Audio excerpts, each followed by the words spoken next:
Hello दोस्तों, आप लोग कैसे हो? सभी को जय भीम, नमो बुद्धाय। दोस्तों, हम लोगों ने डीपीएसपी पढ़ लिया था, राज्य के नीति निर्देशक तत्व। आर्टिकल कहां से कहां तक था? तो 36 से लेकर 51 तक।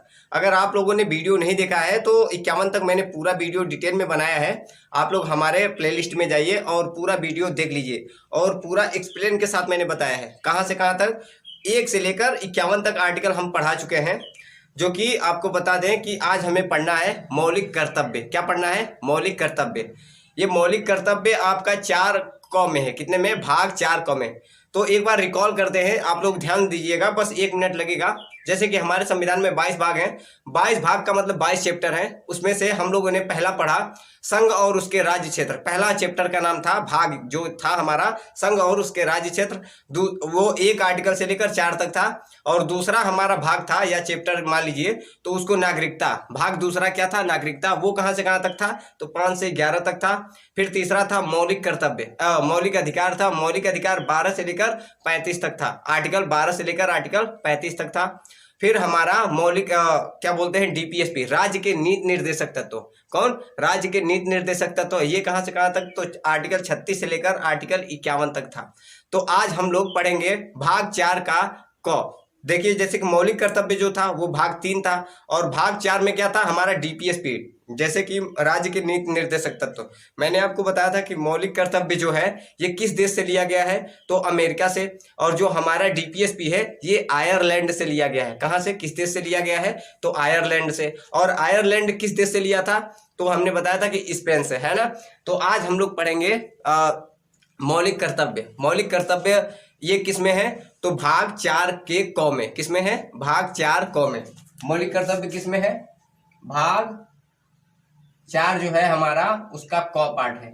याद रखिएगा, मौलिक कर्तव्य हमारा किस में है? भाग 4 क में। तो दोस्तों, आपको बता दें कि जब हमारा संविधान बना था, सबसे पहले आपको बता दें कि जब हमारा संविधान बना था तो उस समय ये मौलिक कर्तव्य का नामो निशान नहीं था। क्या? इसका नाम निशान नहीं था। और उस समय मौलिक कर्तव्य 0 था। कितना था? याद रखिएगा, पेपर में बहुत बार पूछता है मौलिक कर्तव्य कितना था? 0 था। जब हमारा संविधान, मूल संविधान बना था तो उस समय मौलिक कर्तव्य था ही नहीं। जब संविधान कुछ परिवर्तन हुए आगे चलकर, जब लागू हो गया तो उसमें कुछ लोगों को कमियां दिखी। फिर उसके बाद से मौलिक कर्तव्य को 42वां संविधान संशोधन से, किससे? 42वां संविधान संशोधन से। याद रखिएगा, कौन सा संविधान संशोधन से?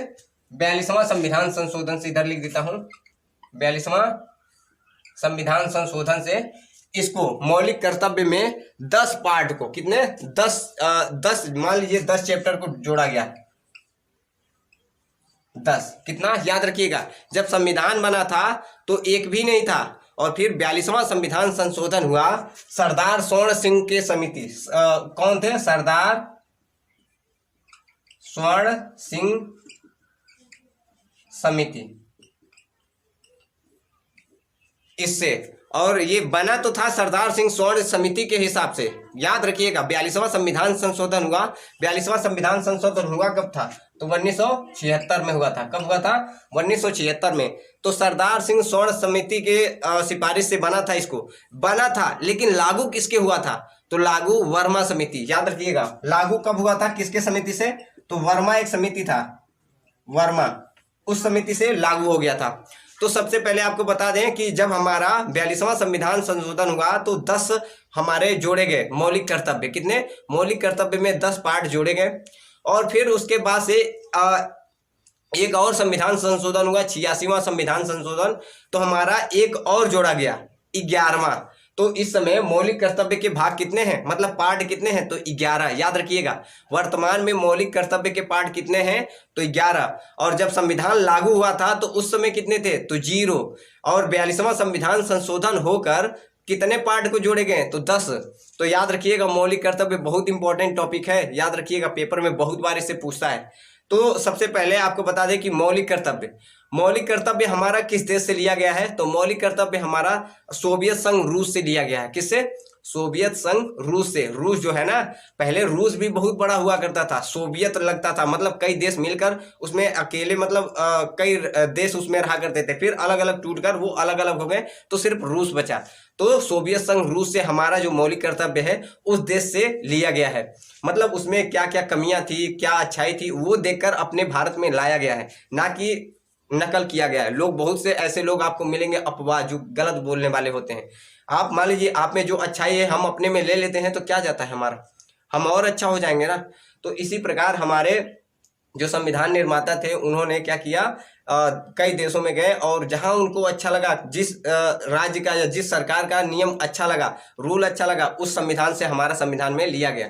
तो हमारा क्या बोलते हैं, मौलिक कर्तव्य कहाँ से लिया गया है, सोवियत संघ रूस से। तो सबसे पहले पूछता है कि मौलिक कर्तव्य कहाँ से आया था, सबसे पहले बना कहाँ था, कहाँ से आया था।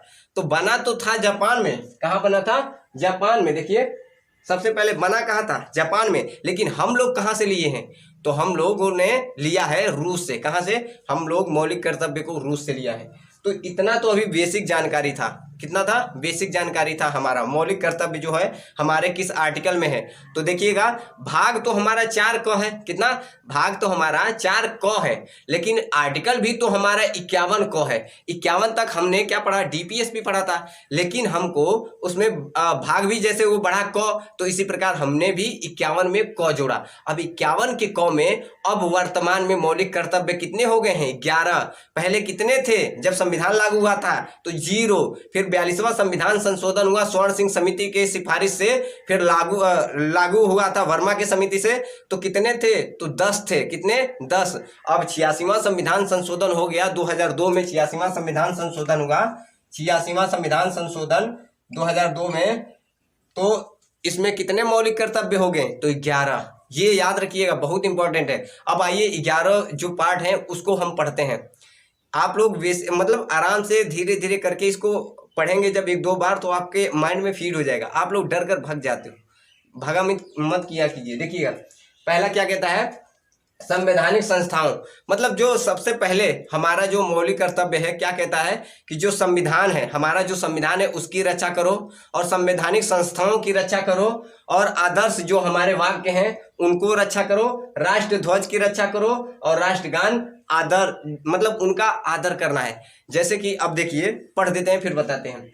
संवैधानिक संस्थाओं, आदर्शों, राष्ट्र ध्वज, राष्ट्रगान का आदर करना है। पहले में कहा गया है, किसमें, पहले में कहा गया है। तो मौलिक कर्तव्य जो था पहला क्या कहता है कि जो हमारा संवैधानिक संस्था है, राष्ट्र ध्वज है, राष्ट्रगान है और संविधान है, सभा, इनकी रक्षा करो, मतलब संविधान की रक्षा करो। ये किसमें कहा गया, मौलिक कर्तव्य 1 में। अब देखिएगा कि राष्ट्रगान का आदर करने का मतलब क्या है, कि जैसे कि आपने देखा होगा कि सरकारी स्कूलों में अब जब जाते होंगे तो राष्ट्रगान जब होता है तो अच्छे अच्छे लोग मतलब उसका रूल फॉलो करने के लिए सावधान अवस्था में खड़े हो जाते हैं। किसमें, सावधान अवस्था में खड़े हो जाते हैं। तो अब मान लीजिए कि कोई और है तो कहता है कि हम नहीं, हमको देखिए आपको बता दें कि मैंने डीपीएसपी क्या बताया था कि न्यायालय में परिवर्तनीय नहीं है। न्यायालय में कोई इसका आप उसका पालन करो या ना करो, आपको कोई नहीं बोलेगा कुछ, लेकिन राज्य जो चाहे तो आपको कुछ भी कर सकती है। लेकिन सुप्रीम कोर्ट, हाई कोर्ट आपका पालन करो या ना करो कोई फर्क नहीं पड़ता है। तो इसमें क्या है, देखिएगा पहले जो राष्ट्रीय स्मारक और जितने भी राष्ट्रगान हैं और राष्ट्र, जैसे राष्ट्र के बारे में जितने भी हैं, राष्ट्र ध्वज वगैरह, इनका सम्मान करो, आदर करो। तो जैसे कि आपने देखा होगा कि झंडा तिरंगा होता है तो उस पर अब क्या उस पर पैर रखोगे क्या, नहीं ना। अगर रखोगे, देखिएगा आपको बता दें कि मौलिक कर्तव्य 1 और मौलिक कर्तव्य 7 और मौलिक कर्तव्य 9 और मौलिक कर्तव्य 11, ये जितने हैं याद रखिएगा, 1, 7, 9, 11, ये कानूनी हो गए हैं। पहले तो नहीं था लेकिन अब कानूनी हो गया है, लेकिन ये पहले नहीं था। तो क्या है, संस्थाओं का आदर्श और राष्ट्रीय ध्वज और राष्ट्रगान का आदर करो। आप मर्जी चाहो तो ना करो, लेकिन हाँ, सरकार ने ये जो हमारा सुप्रीम कोर्ट है ये रूल निकाल दिया है कि देखिए आप अगर उसका सम्मान नहीं करते हो या कुछ नहीं करते हो तो आप गलत भी ना करो उसके साथ में, है ना। जैसे कि राष्ट्रगान हो रहा है और आपको अगर नहीं बोलना है, जैसे कि मुस्लिम लोगों में नहीं बोलते हैं, कभी कभार बहुत से लोग तो बोलते हैं, जैसे मुस्लिम लोग बोल देते हैं, कोई कोई नहीं बोलता है। तो क्या है कि अगर आपको नहीं बोलना है मत बोलिए, लेकिन उसका सावधान अवस्था में खड़े होकर उसका आदर कीजिए, सम्मान कीजिए, ये राष्ट्र की बात है। तो इसीलिए, और तिरंगा वगैरह हो गया तो उसका अपमान मत कीजिए। अगर फहराना है या कुछ करना है उसको पैरों तले या कहीं ऐसा नहीं होना चाहिए, तो पहले में है। दूसरा क्या है, स्वतंत्रता आंदोलन के लिए प्रेरित करने वाली भावनाओं को, या देखिए, स्वतंत्रता से संबंधित जितने भी व्यक्ति हैं, प्रेरित करने वाले लोग हैं, उनको सम्मान कीजिए। ये दूसरे मौलिक कर्तव्य में कहता है कि जितने भी स्वतंत्रता से संबंधित हमारे महापुरुष हैं, जैसे कि फॉर एग्जाम्पल है भगत सिंह हो गए, सुभाष चंद्र बोस हो गए, सरफरोशी की तमन्ना हम अब हमारे दिल में है, और देखते हैं बाजू कितने का, तो ये, और जैसे कि तुम मुझे खून दो मैं तुम्हें आज़ादी दूंगा, ऐसे सुभाष चंद्र बोस जी का डायलॉग है। तो जितने भी हमारे डॉक्टर BR अम्बेडकर जी हो गए, शिक्षा वह शेरनी की दूध है, जो जितना पिएगा उतना दहाड़ेगा।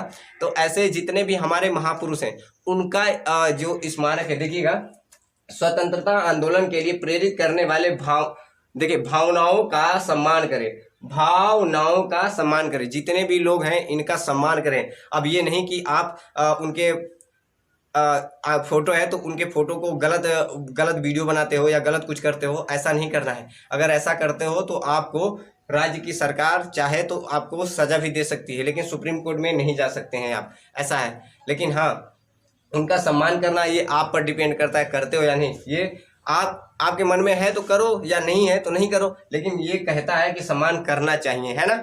अब तीसरा क्या कहता है मौलिक कर्तव्य, तो कहता है कि भारत की संप्रभुता, एकता और अखंडता की रक्षा कीजिए। तो भारत की संप्रभुता और एकता, अखंडता की रक्षा कीजिए। एकता का मतलब जितने भी हम लोग, जैसे हम लोगों में एकता बनाए रखिए। संप्रभुता मतलब कि जितने भी ये हम आर्टिकल अलग से पढ़ाएंगे, संप्रभुता क्या होता है इसके बारे में पूरा डिटेल में, ये बहुत लॉन्ग है। तो क्या है, एकता और अखंडता और इसकी रक्षा करिए। तो जितने भी हम लोगों में एकता है, जैसे कि कोई लोग ऐसा मत कीजिए कि एक दूसरे का भावनाओं को ठेस पहुंचे, एकता बनाए रखिए, है ना।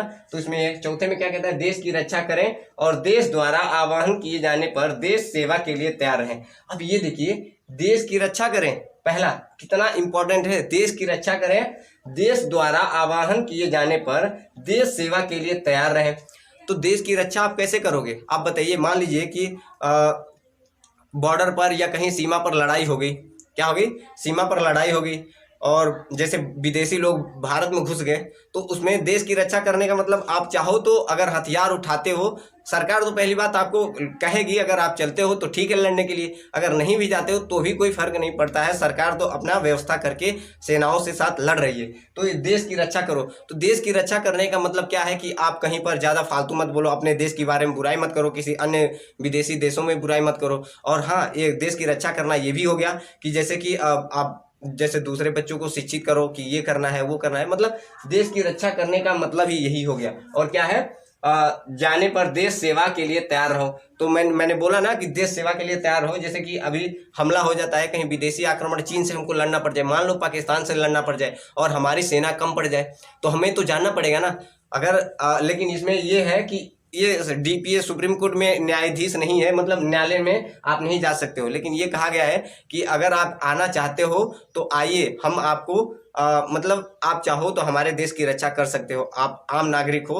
तो इसी के बारे में चौथे में कहा गया है कि देश की रक्षा करें, देश द्वारा आह्वान किए जाने पर देश सेवा के लिए तैयार रहें। अगर आपको जाना है, अपने देश की रक्षा करना है, पाकिस्तान वालों को या चीन वालों को या अमेरिका वालों से अगर लड़ाई छिड़ गई है तो उसको मारना है, तो आप जाकर हथियार उठा सकते हो और उसकी रक्षा कर सकते हो। पांचवा क्या कहता है, भाईचारा का बढ़ावा देना।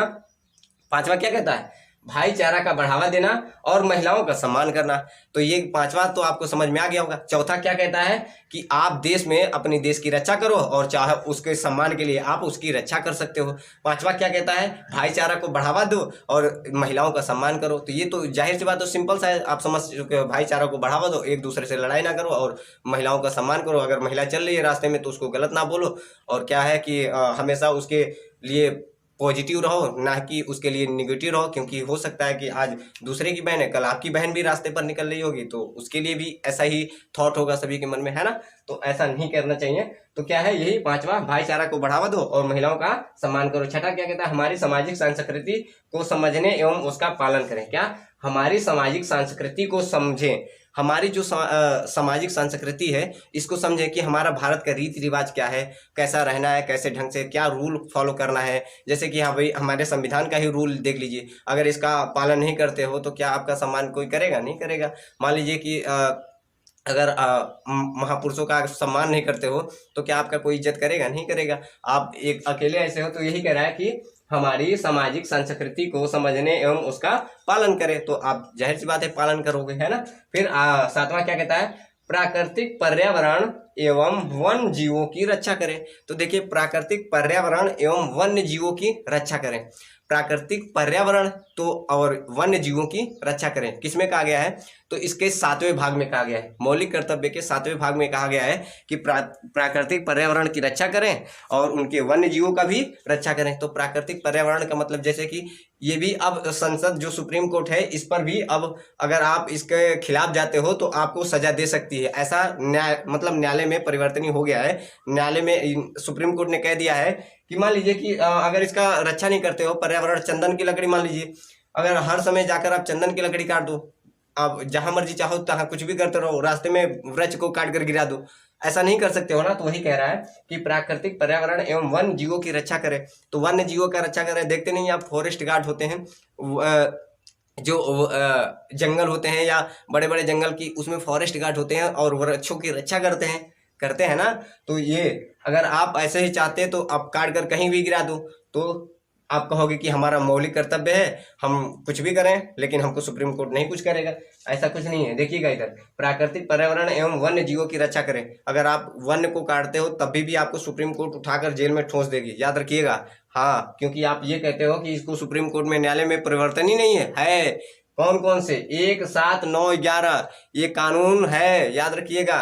सुप्रीम कोर्ट इस पर सजा दे सकती है। एक, जैसे कि मैंने बोला था, संवैधानिक संस्कृति आदर्श को रक्षा करो, जनगण मनगण जितने भी हैं इनका सम्मान करो। अगर नहीं करते हो तो आपको सुप्रीम कोर्ट सजा दे सकती है, हाई कोर्ट। 7वां क्या है, प्राकृतिक पर्यावरण एवं वन्य जीवों की रक्षा करें। अगर नहीं करते हो, काट देते हो, जब मर्जी चाहो जो काट कर उसका सेलिंग करते हो, चंदन की लकड़ी चुराते हो, काटते हो, आप कहोगे कि हमको सजा थोड़ी देगी? ऐसा नहीं है। आपको सुप्रीम कोर्ट तुरंत उठाकर जेल में डाल देगी। आपके सामने ही सब होता है, आपको दिखता भी है लेकिन आप समझ नहीं पाते हो। फिर 8वां क्या कहता है, देखिएगा 8वां, ज्ञान के साथ साथ मानवता को बढ़ावा दें। अगर आपके पास ज्ञान है तो आप मानवता को बढ़ावा दें, जैसे कि इस समय हम कर रहे हैं। हमारे पास ज्ञान है तो हम आप लोगों को मानवता दे रहे हैं कि नहीं, मानवता का बढ़ावा दे रहे हैं। जैसे कि आप लोगों को भी ज्ञान परोस रहे हैं, आप लोग भी ले लो और आप दूसरे को दो, है ना। तो इसीलिए कह रहा है 8वें में, ज्ञान के साथ साथ मानवता को भी बढ़ावा दो। आपके पास ज्ञान हो गया है तो दूसरे बच्चों को भी ज्ञान दो, या चाहो तो अपने समाज को जगाओ, या कुछ भी कर सकते हो, है।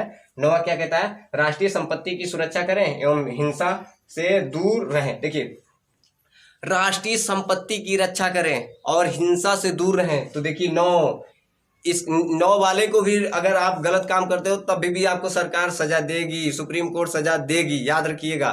क्योंकि राष्ट्रीय संपत्ति की रक्षा करें।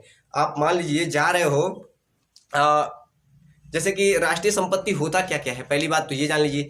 राष्ट्रीय संपत्ति जैसे कि ट्रेन हो गया, हवाई अड्डा हो गए, ये सब राष्ट्रीय संपत्ति है ना। सरकारी बस अड्डा हो गया, ये सब सरकारी राष्ट्रीय है ना। आप उस पर जाते हो तो उस पर लात मारते हो, कहीं शीशा फोड़ देते हो, कहते हो कि हमारा मौलिक अधिकार है, हम कुछ भी करें, हम सुप्रीम कोर्ट पहुंच जाएंगे। तो ऐसा नहीं। सुप्रीम कोर्ट ने कहा कि अगर भैया देखो, पहला और 7वां प्राकृतिक पर्यावरण, अगर वृक्ष काटते हो तब भी हम आपको सजा देंगे। अगर आप जैसे कि स्मारक, झंडा, राष्ट्रगान, राष्ट्रीय ध्वज का अपमान करते हो तब भी आपको हम सजा देंगे। और फिर 9वां क्या कहता है, संपत्ति की सुरक्षा करें। जो हमारा राष्ट्रीय संपत्ति है इसकी सुरक्षा नहीं करोगे तब भी हम उठाकर ठोस देंगे जेल में, याद रखिएगा। अब मान लीजिए ट्रेन चल रहा है, अब ट्रेन में जाकर कुछ ऐसे लाइन पर खड़ा रहता है ना, तो आप जाकर उठा कर चुरा कर लेकर चले जाओ। हाँ, ऐसा कर सकते हो। नहीं ना, तो उसकी संपत्ति की रक्षा करें। वही कह रहा है, सुरक्षा करें। क्योंकि अगर सुरक्षा नहीं करेंगे तो आप ऐसे ही खड़ा रहता है। सरकारी चीजें, बहुत सी ऐसी चीजें हैं सरकारी की, आप चुरा कर सब क्या करोगे, उठा लाओगे। तो ऐसा नहीं करना है। साफ साफ लिखा है इसमें 9 में, मौलिक कर्तव्य के 9 में ही लिखा है कि राष्ट्रीय संपत्ति की सुरक्षा करें एवं हिंसा से दूर रहें। हिंसा भी नहीं करना है। क्या फायदा यार किसी से हिंसा करके। प्यार भावना की बातें करो, अच्छी अच्छी बातें करो, है ना। तो क्या जरूरी है हिंसा किसी से कहने। और जैसे कि हिंसा का मतलब ही यही होता है कि जैसे कि दूसरे के देख कर घृणा करना, गुस्सा होना, ऐसा नहीं करना चाहिए, है। 10वां क्या कहता है कि व्यक्ति, 9वां समझ में आ गया। 10वां क्या कहता है, व्यक्ति सफलता के साथ साथ सामूहिक सफलता पर बल देना। व्यक्ति अगर सफलता हो रहा है, सफल हो रहा है, तो उसको ये भी फर्ज है कि वो भी किसी अपने भाईचारे जितने भी इनको भी सफल करे। ऐसा नहीं कि अपना सबका भाई का धन लेकर बैठ गया या कुछ कर दिया, हाँ कुछ लायक बन गया तो उनको भूल गया, ऐसा नहीं है। ये कह रहा है कि व्यक्ति सफलता के साथ साथ सामूहिक सफलता पर बल दे। सामूहिक सफलता का मतलब समझ पा रहे हैं ना, कि अगर आप पैसा कमा रहे हो तो आप दूसरों को भी दो। ऐसा नहीं ज़्यादा अगर कमाने लगे, जैसे सरकार को आप देते हो कि नहीं टैक्स वगैरह वाला चीज़ जानते हो कि नहीं, तो सरकार आप पर जीएसटी लगाती है 18%, 20%, 5%, 7%। तो अगर आप पैसा कमा रहे हो तो सरकार को भी तो दे रहे हो ना। तो वही कह रहा है कि व्यक्ति सफलता के साथ साथ समूह सफलता पर भी बल दे। तो आप ज़्यादा पैसा कमा रहे हो तो टैक्स दे रहे हो सरकार को, तो देना जरूरी है भैया। अगर आपको मैंने बता ही दिया, हाँ। तो व्यक्ति की सफलता के साथ साथ, तो ये तो था हमारा 42वां संविधान संशोधन से 10 पार्ट। अब हमें क्या पढ़ना है, 11वां। तो ये 86वां संविधान संशोधन से 11वां जोड़ा गया था, याद रखिएगा। 86वां संविधान संशोधन से 11वां जोड़ा गया था, हमेशा के लिए याद रखिएगा। कितना, 86वां संविधान संशोधन से 11वां मौलिक कर्तव्य जोड़ा गया था। और ये क्या कहता है कि 6 से 14 साल, देखिएगा, 6 से 14 वर्ष की बच्चों के माता पिता का यह अधिकार है कि अपने, मतलब उनका कर्तव्य है कि वे उन्हें शिक्षा दिलाएं। क्या करें, उन्हें शिक्षा दिलाएं या शिक्षा प्राप्त कर अवसर प्रदान करें। जैसे कि 6 से अगर 14 साल का कोई बच्चा है, कि माता पिता का फर्ज होता है कि क्या करे, उस बच्चे को अपना ले जाए, खुद के स्कूलों तक छोड़े और उसको शिक्षा का प्रावधान